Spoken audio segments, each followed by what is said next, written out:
माँ प्रकृति को नमन जोहार। इस धरती के मूल मालिक मूल बीजू को नमन जोहार।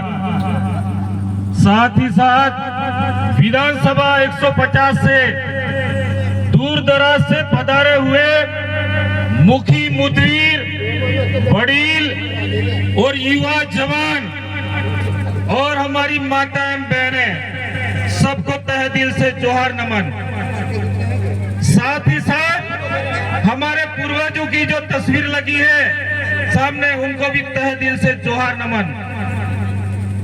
साथियों, आज कुंडला ग्राउंड में जो ऐतिहासिक प्रोग्राम रखा गया है, वो प्रोग्राम इसलिए रखा गया है कि दक्षिणी राजस्थान में 75 साल के बाद में या आजादी के इतने साल बीत जाने के बाद में कहीं न कहीं दोनों सरकारें रही, लेकिन इन दोनों सरकारों की नाकामी की वजह से आज हम लोगों को तीसरे मोर्चे के रूप में आना पड़ा। तीसरे मोर्चे के रूप में हमें भारत आदिवासी पार्टी के तौर पे आना पड़ा। आप सब लोग जानते हैं कि हमें तीसरे मोर्चे पर क्यों आना पड़ा, क्योंकि दक्षिणी राजस्थान में जितने भी प्रत्याशी जीतकर जाते हैं, लेकिन यहाँ की जनता की पैरवी नहीं करते हैं। बारी बारी से गए, लेकिन दक्षिणी राजस्थान की जनता को कहीं न कहीं अनदेखा करा। तो साथियों, हम किसी पार्टी के विरोधी नहीं हैं, हम सिर्फ सिस्टम के विरोधी हैं।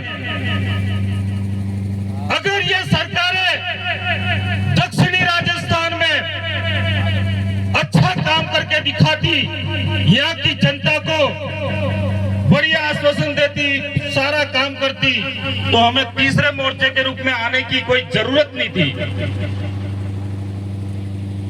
क्योंकि आज दक्षिणी राजस्थान में आज ऐसी घड़ी आकर खड़ी हो गई है कि इस जनता की आवाज को सुनने वाला कोई नहीं है। इसलिए हम लोगों को एक नया विंग खड़ा करना पड़ा, और वो नया विंग है भारत आदिवासी पार्टी। सबसे बड़ी कमजोरी इनकी क्या रही, मैं बता दूं आपको कि इस क्षेत्र में ट्राइबल एरिया में 5वीं अनुसूची के अंतर्गत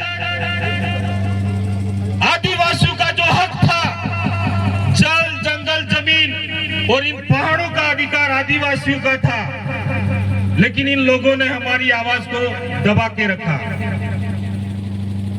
अगर ये लोग 5वीं अनुसूची के बारे में आवाज उठाते और इस सिस्टम को इस धरातल पर लागू करते, तो हमको आने की जरूरत नहीं पड़ती।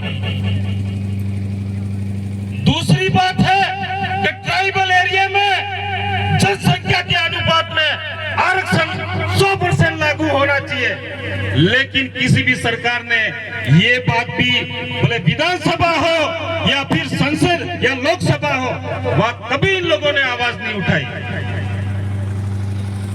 क्योंकि हमारी मुख्य मांग यही है, अगर जनसंख्या के अनुपात में कोई भी सरकार अगर आवाज उठा लेती और हमारा धरातल पर 100% आरक्षण लागू हो जाता, तो हमको आने की जरूरत नहीं पड़ती। तीसरा बिंदु है कि आदिवासियों ने आजादी के बाद में या देश को आजाद करने में महत्वपूर्ण योगदान दिया। बोले जनजातीय आंदोलन हो या देश को आगे आजाद कराने का आंदोलन हो, उसमें भी महत्वपूर्ण योगदान दिया, लेकिन आदिवासियों का कहीं इतिहास में नाम तक नहीं मिलता है। क्यों नहीं मिलता है? कि यहाँ के जितने भी गूंगे बहरे अनपढ़ जो नेता जाते हैं, हमारे आदिवासियों के इतिहास को उजागर करवाते नहीं है। चौथा बिंदु है कि भोमट का राजा राणा भूंजा भील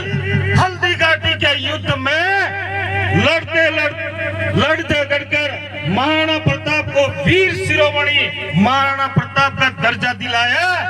लेकिन आज दोनों सरकारें गई, लेकिन पांडरवा की मेरपुर की धरती पर वहां से उन्होंने जन्म लिया।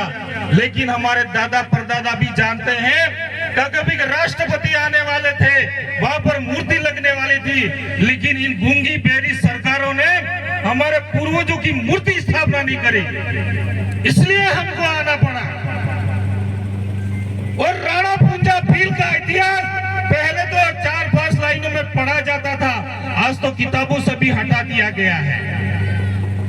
तो महत्वपूर्ण हमारा एक एजेंडा है कि कोई भी उम्मीदवार भारत आदिवासी पार्टी से जीत कर जाता है, आदिवासियों का इतिहास शिक्षा के क्षेत्र में हमारे इतिहास में जोड़ा जाए और हमारे बच्चों को पढ़ाया जाए, क्योंकि हमारी आने वाली पीढ़ी पूछेगी कि आदिवासियों का इतिहास क्या था, हमारे पूर्वज क्या थे, हमारा अस्तित्व क्या होगा। ये कमजोरी इनकी वजह से रही, इसलिए हम लोगों को भारत आदिवासी पार्टी के तौर पर हमको आना पड़ा। हमें आने का कोई शौक नहीं था। अगर आज भारत आदिवासी पार्टी से जुझारू, पढ़े लिखे और होशियार दिनेश जी पांडे अगर विधानसभा में जाते हैं, तो मैं इनको भी कहना चाहूंगा कि जो मूलभूत जो हमारे अधिकार है, जो हमारा इतिहास है, आपको अगर कोई भी बात दबाने की कोशिश करे, फिर भी आपको टेबल खकड़ा के कहना होगा कि हमारा आदिवासियों का आरक्षण बचना चाहिए, आदिवासियों का इतिहास बचना चाहिए। ये आदिवासियों का इतिहास किताबों के पन्ने पर होना चाहिए, तब तो मैं इनको भी मानूंगा। दोस्तों, बातें बहुत सी बताने की है। आर्टिकल 244 पैरा 1 में यह कहा गया है कि इस धरती का मूल मालिक, मूल बीज आदिवासी है। कह तो दिया, कागजों में लिख दिया, लेकिन धरातल पर किसी सरकार ने लागू नहीं करवाया।